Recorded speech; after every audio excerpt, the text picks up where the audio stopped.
Hey, book lovers, welcome back to Shelf Addiction, the podcast where we dive deep into the pages of thriller and fantasy reads. I'm your host, Tamara, and today we are discussing the first book in the Crimson Moth duology. But first, a quick heads up, if you crave the full visual experience and want to ditch the ads, head on over to Patreon. You'll unlock ad-free episodes, exclusive after shows, and other bonus content. If you prefer audio, Spreaker listeners, you're in luck. After shows and exclusives are now available there. And new to the lineup is Spotify. So you can also check out all of our premium content on Spotify with video and audio. Want even more bookish banter? Join our book community over on the Book Clubs app, and don't forget to subscribe and leave us a review wherever you're listening. Speaking of community, I am thrilled to welcome back my fantasy series bestie and co-host Casey from Heartful of Ink. Welcome back, Casey.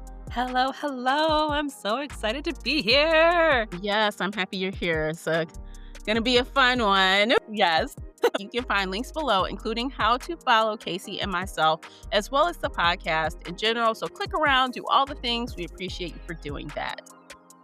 Before we start, I want to remind you that we discuss full spoilers during book chat, so spoiler alert, you've been warned. Today we are discussing Heartless Hunter, written by Kristen Ciccarelli. The audiobook is narrated by Grace Gray, published February 20th, 2024 by Wednesday Books and Listening Library. The ebook is 406 pages and the unabridged audio is 12 hours and 8 minutes. Casey, would you kindly read the synopsis? On the night Rune's life changed forever, blood ran in the streets. Now, in the aftermath of a devastating revolution, witches have been diminished from powerful rulers to outcasts ruthlessly hunted due to their waning magic. And Rune must hide what she is. Spending her days pretending to be nothing more than a vapid young socialite, Rune spends her nights as the Crimson Moth, a witch vigilante who rescues her kind from being purged. When a rescue goes wrong, she decides to throw the witch hunters off her scent and gain the intel she desperately needs by courting the handsome Gideon Sharp, a notorious and unforgiving witch hunter loyal to the revolution who she can't help but find herself falling for.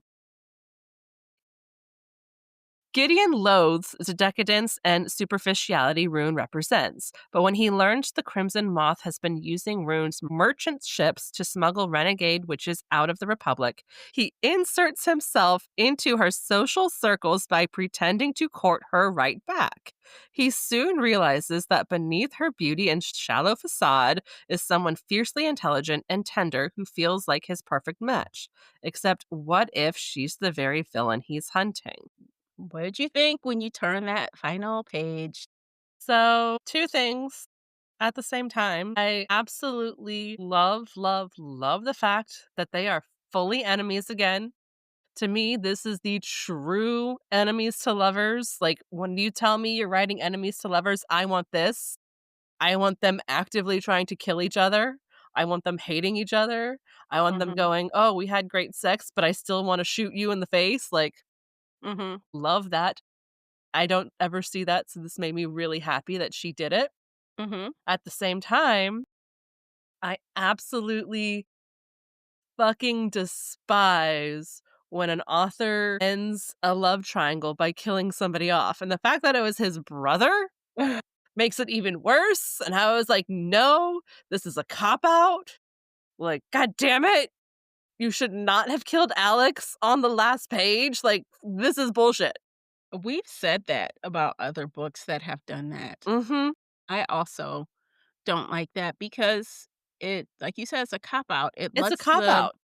It lets the FMC off easy without having to really make a choice. Yeah, exactly. I hate that more than anything. So Yeah. I'm in this love-hate moment, like, closing the book where I love the fact that they're enemies and she's doing the enemies to lovers trope right, but ending that love triangle so wrong makes me so mad. I get it. That's fair. But as well, on a flip side of that, while I didn't like how she did it, I'm glad the triangle is gone because I wouldn't want that in both books. That gets Yeah, that old. was gonna be annoying. She needed to make a choice, but Yeah. she needed to make the choice herself, Yes. not just have it be made for her. Right. I agree. That's too bad. A win and a loss all at once. Yes. Okay, what did I think? Yes, what did you think?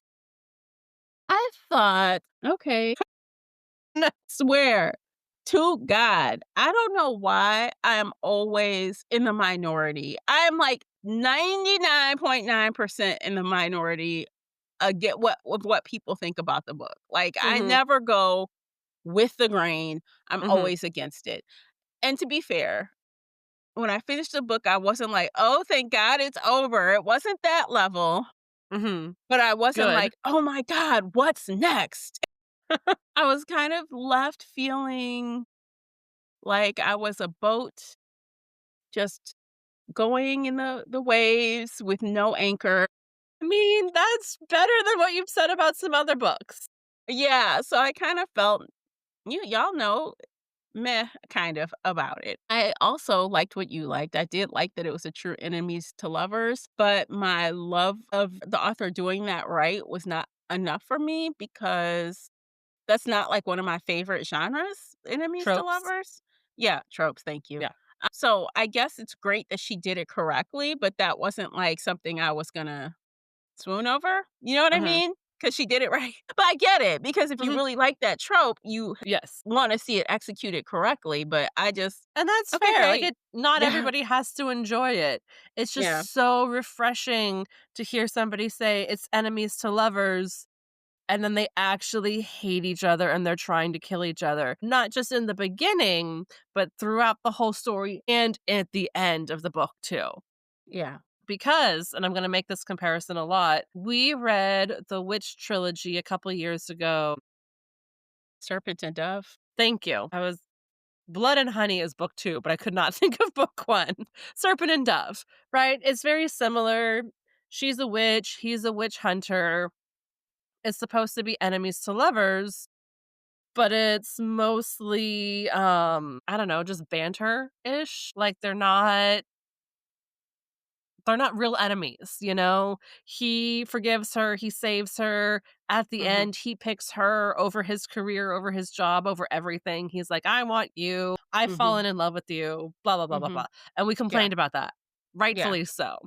right. Here, it's like refreshing because, oh my god, he does not pick her. He picks his job, he picks his morals, his inner compass or whatever. Like, he's like, "I hate witches, and even though I think I love you, you're a witch, and I'm gonna try and kill you." And I was like, Okay, "Yes, so enemies!" I got two things on that.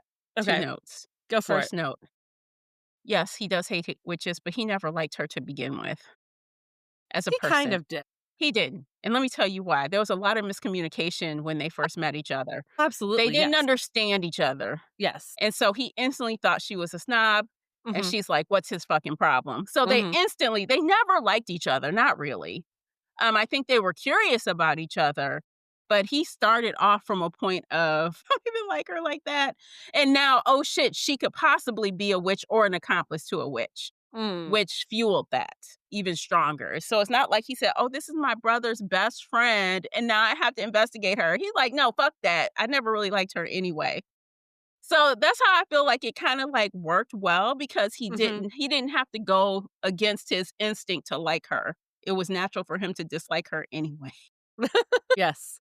And second, my second note is you said, "Oh, they're falling in love," and I guess the author does put that on the page, but I'm like, "You guys, you're not in love, you're in lust." Can we stop saying that? You're not in They love. are 19 and 20. They don't Be in know. love in book 2 after you've gone through some more stuff. Right now, you're just hot for each other. You had sex for the Yes. first time, and you're in lust. And that's just Yes. a nitpick on my part, I know that, but I don't buy it. Like, y'all barely liked each other 2 days ago, so I hate when authors do that, like, all of a sudden, they're in love, Mhm. and there's no supporting evidence of love to me. They Mm. hate each other, and then they have sex, and they love the sex. But he made her a dress. How He is was that not Girl, look, let's not play around. He said, "What would I do if I was trying to court her for real? What would work in the real life courting situation?" So that's what he did. He did what he knew would work Yes, if it was for real. So but he did it. He did do it. He did do it, but it was all with ulterior motive, so it doesn't count. But you don't think he felt some of that romance? I think he felt, "Let me look at this body." So, he is a young man, and Well, most young men obviously, are yes. fueled by sex, and I feel Yes. like that is the motivator, even though he didn't wanna admit that, he wanna be like that, right? He was trying to be gentlemanly, and I Mhm. think he was going for the gusto because he knew he needed to find out quick, so he's like, "What can" and it was a game, it was a game to both of them essentially at Mhm. first. "What's gonna give me the biggest bang for my buck? What looks authentic? What would she buy?" And that's this. It's the roses, it's the dress, it's the maybe the apology roses at the end or not roses, the apology flowers because he made her favorite flowers. Maybe Mhm. that one was more of his own heart Yeah, see, like, because it he it fucked up. started off as a game. It started like again, this is the trope. This is the I know, enemies to but lovers where they don't like each other, but they are forced into this by their yeah. own game. Well, that's just it. You said it. Enemies to lovers. Yeah, They're and they're lovers falling. now. Yeah. No, no. Yes, yes, they're falling for each other. That's the thing. It's like I guess that's just how I feel about it. And I get it. I get it. That is the trope. it's the trope. And if you don't like the trope, that's fine. Like, it's not gonna Look, hit for you. I don't mind it, just be real about it. Like, if you're 16, that's the thing. I feel like if you're younger and to be fair, our main character is very inexperienced by far. She has a lot of experience flirting and trying to talk Mhm, to people to get information, but she is relationship inexperienced. mhm. But I would expect a 16-year-old to fall in love that quick, not a 19-year-old that's hardened by death and danger and I just don't know. I just don't and I know that's the hill I'm probably gonna die on in this show in this, episode, but I just don't believe they're in love with each other, and that is, like, just a little nitpick, and, it's a little nitpick, and I don't care if they're in lust with each other, like, "Oh, Mhm. that's hot," right? You Yeah, that's the enemies to lovers, you're lovers, yeah. but then grow into love. Don't be like, "Oh, we had sex one time, I'm in love with this man." Girl, See, she doesn't know like, this is the first time she's ever been in love with a man, though. So, I'm giving her a little grace to, like, fall head over heels because she's like, "Oh my god, he's so perfect." Even though she knows he's hunting her. She knows she's his end game because he wants to kill her, and she's still like, "But he's nice, and he made me a dress, and he bought me these flowers, and he's so cute, and then we had great sex." and then I ran off and accepted his brother's proposal just like that in 30 seconds flat. I didn't even think about it. I know, that was dumb. That was so dumb. I was Get back to you? Like, shit, go you gonna say yes? She loves him like a brother. He's her best friend. He's helped her with everything, and she's. Look, even feeling betrayed, if you're in love with someone, you don't run away and say yes to someone else immediately. You don't. You don't. That was very immature and very annoying. So, see, I got some issues with the characters themselves. Not Absolutely. They're not perfect. I'm not trying to defend them. yeah, I guess that is entertaining to me. That entertainment value was good because I was, like, cursing out, like, "What is" so, I mean, that is the hallmark of a good book, when you are yeah. cursing out loud going, "What the Yeah, fuck are like, you what the fuck? doing?" Yeah, so I think although maybe the author was looking for something more and instead they got more they still got a reaction out They of got a me. reaction. Yeah, no, that's good. There's that. Yeah, I guess I'm hard. I don't know, I'm hard on young people falling in love like that, and I always have been, no matter the Mhm, book, I always say, "Make me believe it. You can't mhm, make me believe this." mhm. Like, I wanna believe it. Uh-huh. No, but the most believable part was Gideon picking his job over her in the Yeah. last chapter, Yes, and I that love I that. believed. Yeah, I believe that. I mean, because the author wrote supporting evidence of why his hate would be so strong, Mhm. right? Oh, yes. What, we're gonna get into that plot point? Yeah, let's talk about him and what's her face? What's her name? Her Is it the Cressida? Cressida, the quintessential villain name. Yes. Cressida. I swear villains are always called Cressida for some reason. I don't know. I mean, Is it the name? Does the name sound mean? I Cressida? guess so. She was supposed to be a princess, right? Yeah. Or she was a princess. But yeah, no, she was evil for evil's Awful. sake. And Like, I wish there was a little bit more. I think we're gonna get more of her in book 2, which is why I'm not bitching about her so much right now. But, like, from his point of view, she was just evil for evil's sake. right. I agree with you. I'm sure it's going to come out that there was something that affected her back in the day Mhm. that turned her the way she is. Mhm. But the fact remains, she was really trash to him. She was Huh, really controlling way more and abusive. abusive. Yeah, it was not good. And he had a really hard time dealing with her.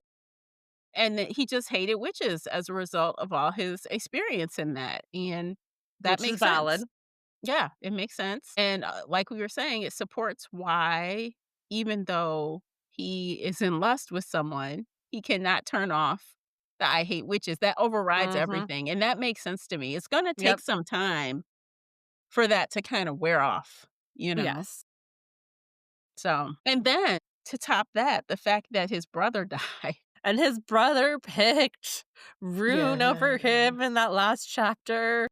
He's like, Yeah. he wants her, not me, and I'm gonna kill everybody I love, or I'm gonna lose everybody. He's going to He's be such an bitter. emo boy. He's going to be very bitter. And Absolutely. I don't know what it's gonna take to shake him out of that. It better be good. I'm curious to see what the author writes to get him to come back around Mhm. because, at first, it seemed like just maybe, she could talk to him or they could share the truth since, like, that one scene after they, got together and stuff, and they were like, "What if we just trust each other?" Mhm.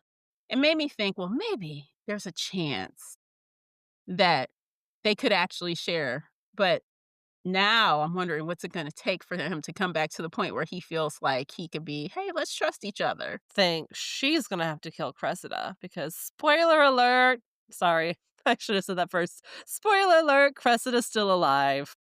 Yeah. This whole podcast is a spoiler alert, so Yeah. if you missed that, you're bad. But, yeah, that was also interesting, but, I kinda knew. Mhm. I Mhm. kinda knew. The whole time I said, "I can't remember what exactly happened," but I didn't think his brother was bad per se, but I'm like, "He's lying about something. What did he do? He did something, but what?" I couldn't tell, like, you know, Mhm. exactly what, but at some point I was like, Something's going on with his brother, and something's going on with her friend, her female friend, Yes. Verity." I said, "What is Verity. going those 2 motherfuckers, what are they up to?" The both of them. Mhm. So it's kinda obvious, like, in plain sight, something was wrong, but we didn't know what. Yeah, absolutely. Yeah, and then we find out that he was such a chicken butt, he couldn't actually kill her. Which, fuck that, Alex. That Yeah. is the worst thing you could have ever done. Killing her Mhm. was the best thing. Yeah, and I think he knew that, but, he's a witch sympathizer, right? But also, she was abusing your brother. I know, I know.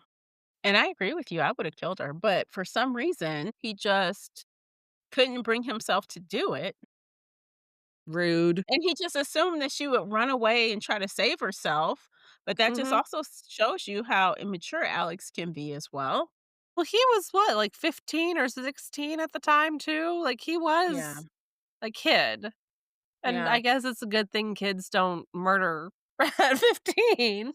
But yeah, also, it's just like, "Oh my god, no." yeah. I don't know, but these kids were raised different, right? They were kinda, like, trained to take Yeah, out witches, so yeah. he's not a regular kid by any means, No. but he did himself a disservice because it killed him. It got Mhm, himself killed for it. mhm. So, he couldn't get the girl, and he died. And he died.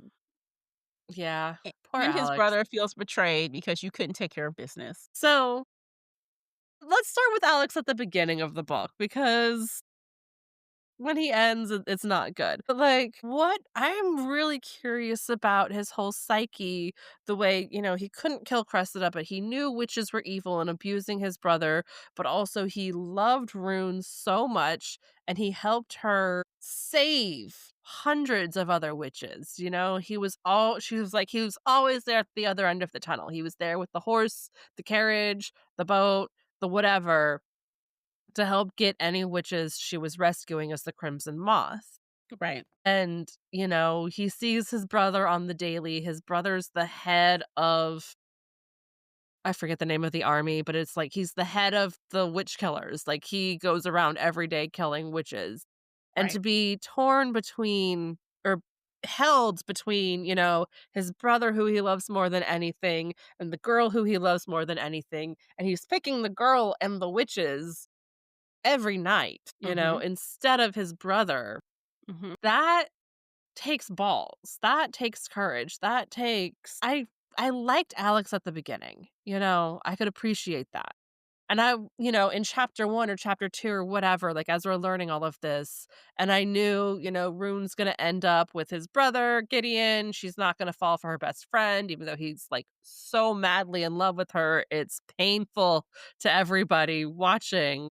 Mhm. But I was like, I hope Alex could find his own happy ending with maybe Verity, maybe somebody else, but, like, or another witch or something, where he can be himself and save people without, I don't know, Rune, I guess.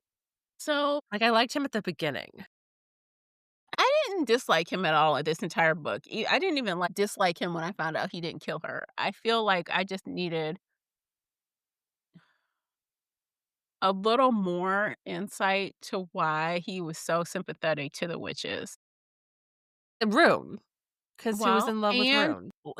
she wasn't all of it, though, because at the time, I think his involvement with Rune wasn't I don't think he was full blown in love with her at the time that he killed, quote unquote, the queen or the princess, Cressida. Cressida. I don't think he was that far into it. I think he just didn't want to kill because he was kind of removed, right? He didn't live there with them. He was at school. Mhm. I don't know, just a little bit more into the insight because I can't imagine. And if this is simply as simple as this, then he's not a good character. If he is so Mm. simple that he would betray his His brother brother. and everything on the strength of one girl. He would rescue dozens and dozens of witches on the strength of one girl and nothing else. Nothing else. Mhm. I'm like, there's gotta be a little something that we didn't get that makes him feel that way. Because I think some people, and it might even be this way for Gideon, well, I'm in love with her, quote unquote. So maybe she's not as bad, maybe. But he's Mhm. still gonna hate every other witch. She's gonna be the one good witch, the one okay witch, or something like that. So how did Alex get, like, so empathetic toward them? And I don't think it's just Rune. If it is, it's stupid. If that's it and nothing else, it's Yeah, weak. no, I hope, well, now that he's dead, we won't Yeah, well, know no, his you won't know. motivations unless there's Yeah. flashbacks, which is dumb. He should not Mhm. be dead, and there should not be flashbacks. Mhm. But no, I would hope that we learn a little bit more about him. Like, maybe his mother or somebody in his family was a witch, and Mhm. he's sympathetic to that. But Yeah. Like something, but we didn't the author kind of shortchanged us, and that should have been a clue in itself that they would have never been together because we got shortchanged on him a little bit. Not to mention that he didn't have a POV. That yeah, obviously is an indicator that it wasn't gonna be him. absolutely. Yeah, no, that But, yeah, I feel like we got shortchanged on his character a little bit, which in turn makes a love triangle also a little weak because mhm. it's never gonna be you. Never It's you. never gonna be you. She never should have said yes to him. Like, that was the biggest mistake, Mhm. was saying yes to him. Right. So, I don't know, also, love triangles are not my favorite. No, I hate love triangles. They are not, because I feel like this whole book could have happened without the triangle. They could have just been really good friends and left it there. Mhm. All the things could have happened exactly how they did Mhm. without the brother being full on in love with her. Yes. All of But it could have even then, happened. we would be questioning more why he was helping her. Because, like, if he's that deeply in love with her, I'd be like, I am accepting, like, okay, yes, he's that in love with her. Of course, he's gonna help her save all these witches, right? I'm hoping there's more to it, but that love is the biggest pillar. If he wasn't in love with her, and let's say he was gay and just, doing his own thing, but also helping her save the witches, I would question that more. But then could it just be as simple as he has a desire to save people? Like he's I gonna mean, be yes, absolutely it could. But yeah. it's again, he's the brother of the leader of the witch killers, right? Yeah. And so you have that, like, dichotomy of why is he going against the family grain? Why is he going against his brother? Why is he doing this? Mhm. Yeah. Which I guess talking about it now, that's another shortcoming for me Mhm. because I don't take it like I you cannot dude, okay, if you're idealistic and you just wanna save the world and people can't be that bad and the witches aren't that bad and I'm in love with my best friend, that is, I guess, a better motivator for why you would just help and risk your own livelihood for death. Mhm. You could die, Mhm. but over unrequited love? I don't know. It's weak at best to me. It's weak. I think I see it. I see Yeah. it. That is so stupid. Poor Alex. Poor You dad. Alex. He deserved better. Justice for Alex. Justice for Alex. He needed a better love interest. He needed a better backstory. He needed better motivation. But He then needed at a better the brother. but then low key, I feel like the author was trying to make him like slightly villainish. And this is why. Let me tell you why. Okay, So yes. when he asked her to come visit him, right? He's like, Mhm. "Rune, come visit me when I go away, and you can stay for a month." And she like, "What?" And then so he talked her into that. And then she finds out by accident that he actually sold his place and he's not coming back. Mhm. I'm like, "So, are you gonna try to get her there and then, like, keep her from leaving? Like, what is it?" Like, I feel like there was a slight edge of something sinister about it. I saw it as more manipulative, Yeah, which is bad. where it was just like, "Come away with me for a month, and then while we're there, I'm gonna convince you to stay there forever." Okay. Like, I saw it as manipulative, not villainous, but I can understand the Yeah, like, is villain there aspect. there's a just a slight edge. I'm like, she's just trying something with him. And maybe it's because the whole time I felt like something was off with him, Mhm. Like, what is it? Yeah, what is it? What's wrong with him? Well, he lied Yeah, about killing Cressida. yeah. So, So he yeah. lied about that, and he kinda lied about what his intentions were as far as her Mhm. going to visit him, quote, unquote. I don't Yes. know. I'm like, you're trying to manipulate to get what you want, Absolutely. No, he and that was is kind of villainous. yes. Yes, in that sense, it is Yeah. villainous to manipulate to get what you want, but I think he finally realized that, like, he's not as forthcoming, he's not as assertive as his brother, Mhm. and he can't get her without that assertiveness, so he was hoping to, like, again, kind of manipulate her into that, "Come here, come hither." "Hey, bestie, come visit me for a month and Yeah. never leave." And never leave. I'll convince you to stay. I'll convince you to marry me. Yeah. I just again, I didn't feel like Alex was a bad guy exactly, but I just No. felt like something was off with him. Something Yes. was off, and he was just taking up space and oxygen on the page because he's never gonna be it, never, and it was obvious from No. day 1 because of how the author wrote the book. Of course. Of So course. No, and, like, it might have been chapter 3. Whenever they were at the opera house and he, like, pulls her into the alcove and, like, they're hiding behind the curtains, and she's like, "My nose is an inch from his chin, but I don't care." I was like, "Oh, you don't like him at all." no. Not even a little bit. Not even a little bit. Like, He's like your brother. That's how you think of mhm. him. More platonic than a brother. Yeah. Yikes. Let's take a quick break. And when we come back, we will conclude our conversation and we will give our rating. You guys check out these commercials. By doing that, you are supporting the podcast. Stay with us. Okay, welcome back. What else are on our hot topics of this book? Give me something that I can slap the ball back over the net. Well, okay, so when I first read this, one thing that kept popping into my mind over and over and over again was, oh my god, she's doing it right, comparing it to Dove. Serpent and Dove. I keep wanting to say Blood and Honey, but that's book 2. Yeah. Serpent and Dove, book 1. The French Witch and Witch Hunter. That series we destroyed. We did not like that series. Yeah. And I kept reading the first time I read this book, I kept reading it going, "Okay, we hated this so much in Serpent and Dove, and she did it right here." And I can't even think of any specific thing in my brain right now. I just remember having that thought over and over and over again. Do you have any thoughts of like, "Oh, yes, I remember this from Serpent and Dove, and I like it better here." Honestly, I have tried to discard most of Serpent to Dove from my memory.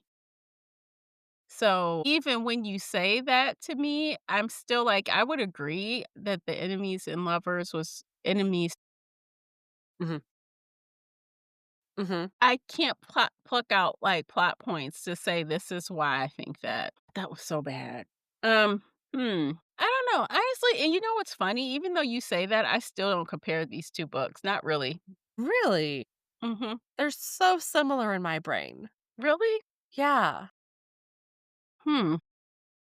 I mean, it's Witch Witch and and Witch Witch Hunter. Hunter. Yeah. Obviously, in Serpent and Dove, it's super, religious, It's more right? Because it's religious. all about the Yeah. religion and gotta kill the witches for the religion, and here it's more like the witches who have their religion. I think that this is a more closed story, like Mhm. closed circuit story, if that makes sense. Like we're all like Yes. in one thing dealing with a small handful of people Mhm. in one place. It Mhm. just feels smaller, Yes. which Absolutely, yes. yeah. Which does help. Mhm. I'm trying to think of any plot point at this point. I don't know. But if you don't mind, if you can't think of anything, I kind of want to take a little turn. Yeah, yeah, yeah, go for it. So Rune operates, as like a vamped socialite during the day and then the Crimson Mhm. Moth at night. Do you think that the author was really effective with balancing those 2 identities for her? Do you believe one or the other? Or do you think one could have been done better? Because I have an opinion on it. I know you have an opinion on it. I thought she did a decent job balancing it, especially, like, in the beginning when she was trying to introduce both.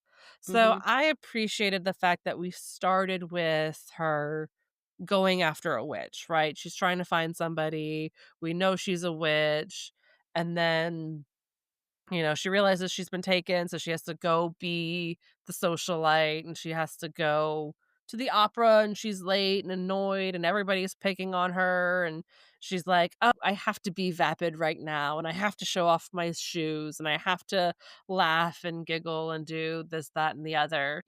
I can buy it for the story. Would I mhm, have done it differently? Would I have suggested other things, like small tweaks here and there? Yeah, of course. It wasn't perfect.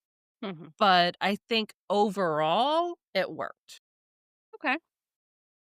I think high level it worked as well, but personally, I would have wanted to see more of the Crimson Moth, more, Yes, obviously. because, um, like, I think my favorite part in the whole damn book was when she got set up and she went, and then, of course, they were there waiting on her. Yes. That was the That was favorite part. I'm like, such "Oh a my good god, scene. Like, she's, like, hiding, she's trying to escape them, he's got her, she's free, he's got her, she's free. Like, I That wanted was more. such a good scene, Yeah, yes. that was really well done, and I was like, "Oh my god, is he gonna pull the hood off?" Like, that was really well done, and I wanted more close calls in that way, Mhm, more interactions, because all I can think of, like, is when like, in movies and stuff where someone is chasing the villain and that person start having chemistry mhm, because they can't, mm, best each other.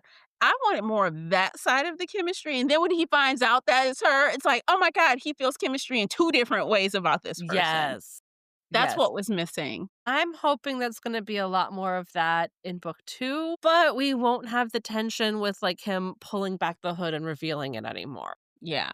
So I just wanted more of Rune as that persona of herself. I wanted Yes. more of it because she felt more everything when she was acting at night. Mhm. The version of her in the day, it just seemed like all the air is sucked out of the room sometimes. It's like when she's acting as the Crimson Moth, she's like exciting and, she's single focused, but in the day, she's like, the flowers. Oh, I hate him. I'm like, girl, my God. Like, I like her better as the Crimson Moth, so I wanted more Absolutely. of it. I wanted more of it. And I think Yes. we got light on it after that pivotal point. It's Mhm. like the Crimson Moth kind of got lost after that. Yes. Yes. So I agree. that's my opinion on that. Let's see. What else should we talk about? Let's talk about the twist, one of the twists. Which twist? The twist where it's revealed that Verity is Cressida. Ooh, okay. So, Cressida, evil, evil witch. Mhm. Hold on, I need to think about this for a second. Verity was the best friend. They've been friends for however many years, like 2 years, 3 years? Yeah, something like that. And that was a little suspicious right off the bat, but, you Mhm. don't know when you get to pick your friends. Mhm. I don't know, there like you said So earlier, there was something weird about Verity the whole time. yeah. When she had to be her vapid self, Verity would be like, "Nope, you gotta marry this person. Nope, you gotta do this. Nope, you gotta do that," or "I'm gonna poke fun at you in front of everybody." Like, there was always, like, that little hint of meanness to her, so I never fully understood why Ruin was like, "She's my ride or die. She's my bestie. She's my everything." I was like, "But why?" Yeah. So basically, we both probably saw the twist coming without knowing that we saw it coming Yes. because we thought there was something wrong with Verity. Yeah, But no, I what we knew didn't from the know. beginning there was something wrong with her. I didn't Yeah. assume she was gonna be Cressida, but, the author gave us the biggest clue in chapter 1 by talking about how the easiest magic was the mirage magic and, like, Mhm. making yourself look like somebody else. And, like, Mhm. when you look back at that, you're like, "Oh, you're telling us right away this is the easiest magic. Anybody can do this magic." And then, ta-da, we find out at the very end that the That most she's powerful been witch has been doing it the whole last time. she's been doing it, like, not only for her persona, how she Mhm. looks, but her apartment, everything. She's just going around Mhm. splashing images basically for Yep. everyone to, poor Rune, she went to see her friend. She gets there. She's like, "This is a broom closet. Where's her room?" And they're like, "There's no one by that name here. What are you talking about?" Mhm. I was like, "Oh my gosh."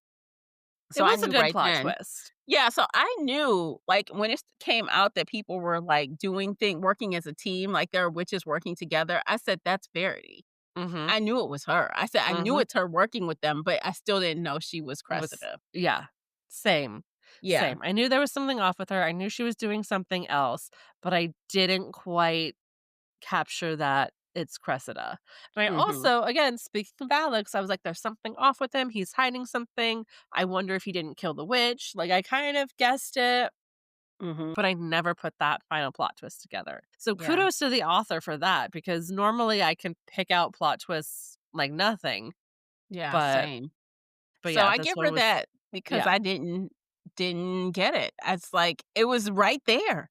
The Yep, clues were there. it It was was right all there. there. And when you look back, Yeah. you're like, shit. Yeah. So she does get some kudos for that. So I know you are a stickler for world building in a magic system. Mhm. So What was your take on the magic system?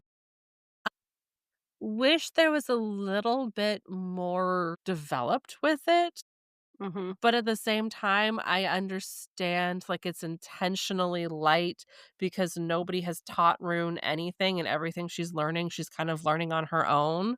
mhm.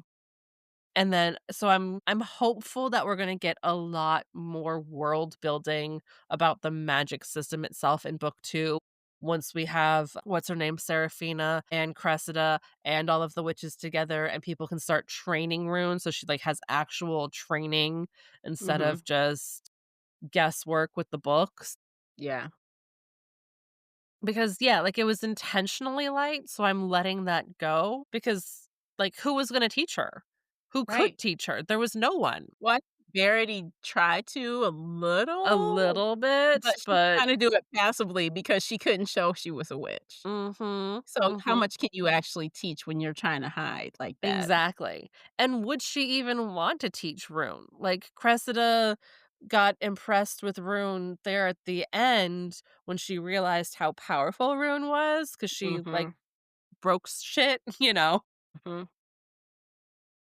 Like, there at the end, she was like, "Okay, Rune actually has some powers." I feel like She's useful. early on when they first became friends, Cressida was like, "Okay, here's somebody who can actually, like, try and save witches, and we can build a witch army and then come back." Like, she was definitely using Rune, but, I don't think she was intentionally like, "I need to train her, I need to make her better, I need to, get her more power," until she No. realized, "Oh, Rune is powerful. Now I can build her up. Now I can, really teach her."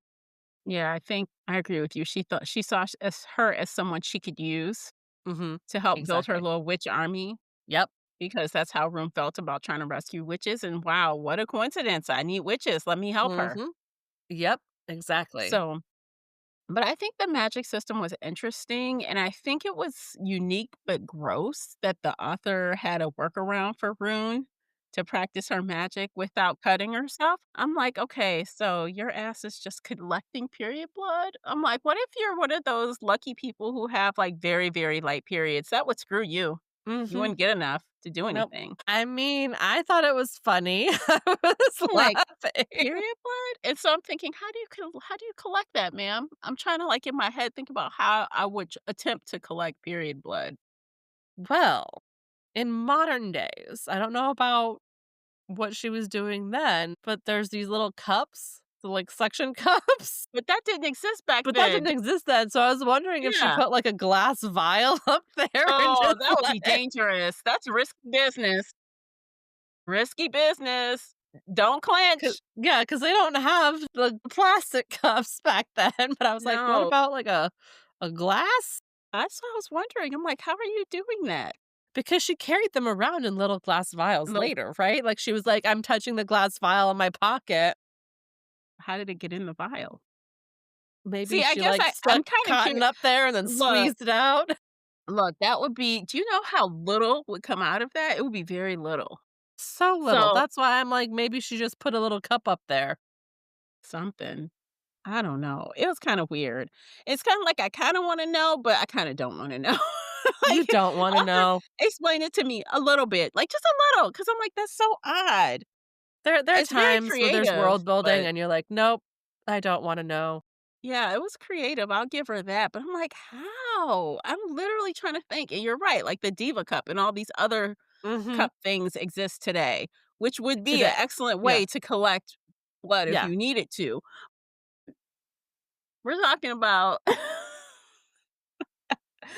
I don't think, Tampax existed back then either, Nope. so I don't know. And yeah, if you used any type of cotton or cloth or anything, like, it would just soak up in the Yeah, cloth. yeah. So, I'm guessing she put little glass vials up there and used that to collect the blood. Very risky business, that is risky business. I wouldn't be putting anything glass up there, Nope. Oh personally. god, no. I mean, you could get more blood out of it if you cut something, but oh my Yeah, god, yeah, that would be terrible. it would be terrible, but, I thought that was interesting. I'm like, "What an Mhm. interesting way to do that." And something literally only women could do, Yeah, you I know? thought it would just be easier if Verity offered up her blood, said, "Hey, use mine." But we didn't know that Verity was also a witch, probably doing the same thing too. Yeah.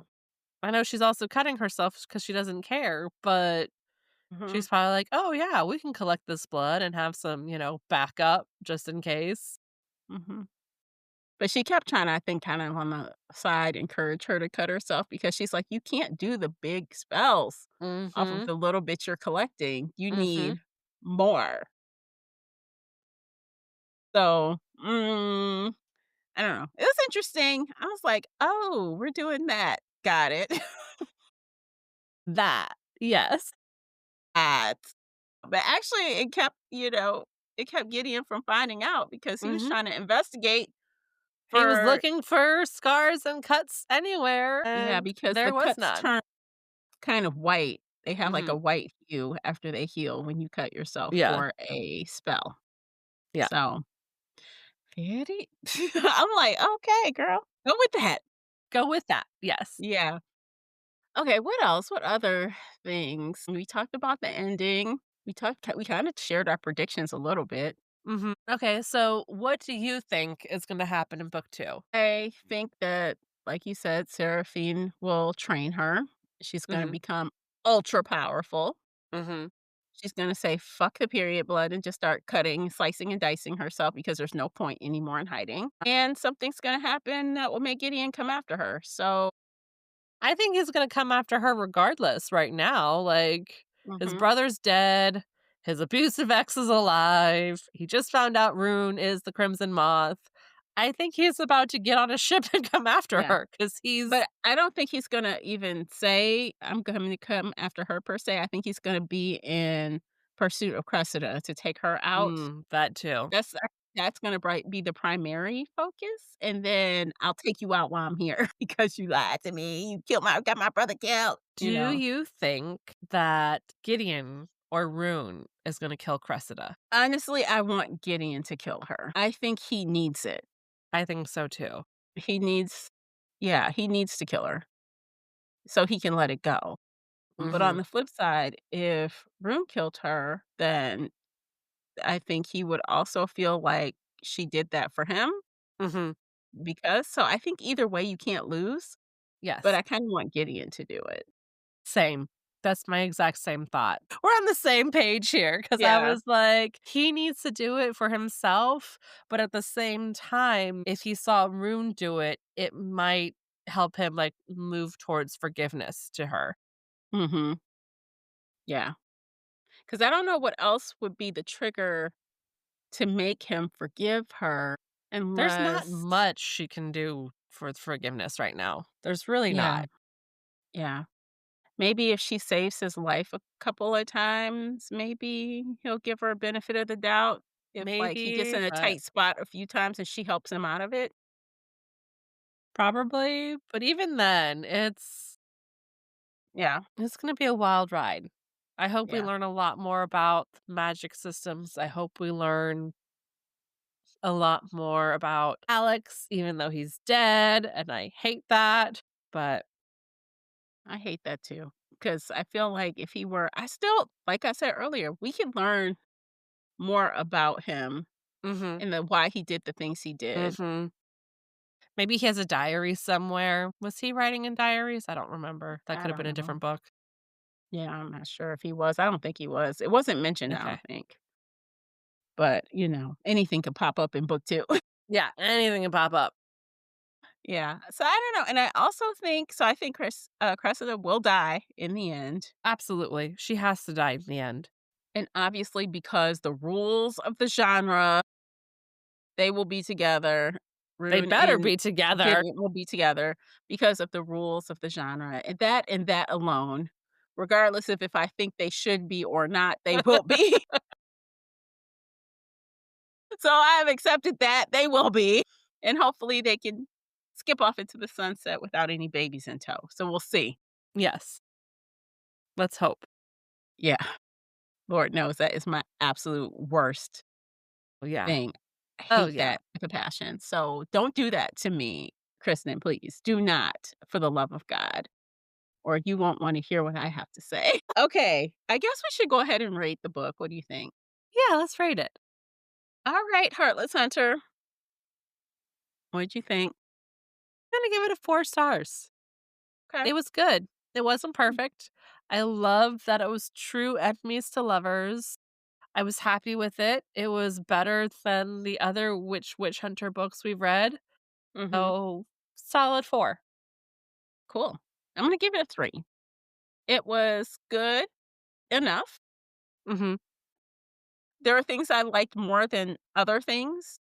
And to be honest, I don't love that they didn't do dual narration with a male narrator. Because obviously Oh. this Oh, book no. isn't duet Yeah. style kind of. Yeah, maybe they could do it duet, but even dual because they switched POVs. We had chapter POVs, so they could have done Mhm. dual narration if they wanted to, and they didn't. And that's a huge miss in my opinion. I feel like nowadays, I don't know, the last 4 to 5 years, if you have alternating male and female POVs, you are missing the boat if you don't have 2 narrators, period. So, you kinda get knocked there on the audiobook because of that. Mhm. But yeah, it was fine enough, and I kinda wanna see how it all concludes.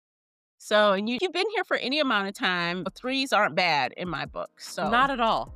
3s are yeah. good. Solid Mhm. 3s are good. Yeah. So that's it. I guess that's all we have to say on Heartless Hunter. Although, did you know that the Crimson Moth is the UK title? Yeah, because when I was looking it up, I'm like, why does this say Crimson Moth? Like, literally, the UK has not only a different cover as they usually have, but Mhm. in this case, it has a different title. So, the title of the duology, The Crimson Moth, is actually the first book title Oh, as well. I love that more. Yeah, I'm like, why did they change it for the US? So I did a little Google and it Yeah. said Heartless Hunter is the North American edition, The Crimson Moth is the UK and international edition. The author explains that the US publisher preferred Heartless Hunter for North American market, but the UK publisher kept The Crimson Moth. I don't understand why they thought Heartless Hunter would be better for the US and Canada. The I don't Crimson know. Moth, That's dumb. yeah, I like The Crimson Moth better. I do too. Yeah, because I'm like, what's the Heartless Hunter? So it's a Heartless Hunter Him? Gideon? Yeah. But then you don't even give us a male narrator? Fuck out of here. Doesn't make any Lame. sense. Yeah, it does not make sense. But anyway, the second book, Rebel Witch, is what we'll be doing next. I'm curious to see if there's a different name for the UK version of this. Nope, it's the same. Nope. Same. Okay. So I was curious, but they have a different cover art, of course. Oh, I like the other cover art better. Ooh. Okay, so we'll see what is held for the conclusion of this duology. If you guys have read Heartless Hunter or listened to it and you have your own thoughts and opinions on it, we'd love to hear it. Yes. Feel free to join us over on the Book Clubs app, and you can talk with us once a month at Book Club, and you can share your opinion, and it's not too late to get in on this. So join us, and if you Yes. join us there, you can join us on Discord and talk all kind of mess. Just what we do. All right, we're going to call it. Thanks so much for listening. We appreciate you for doing that, and we'll see you next time. Take care of yourselves. Bye, guys. Bye, everybody.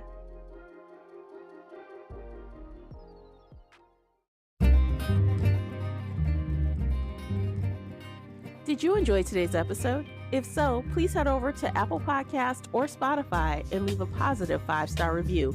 It's a simple action that makes a big difference.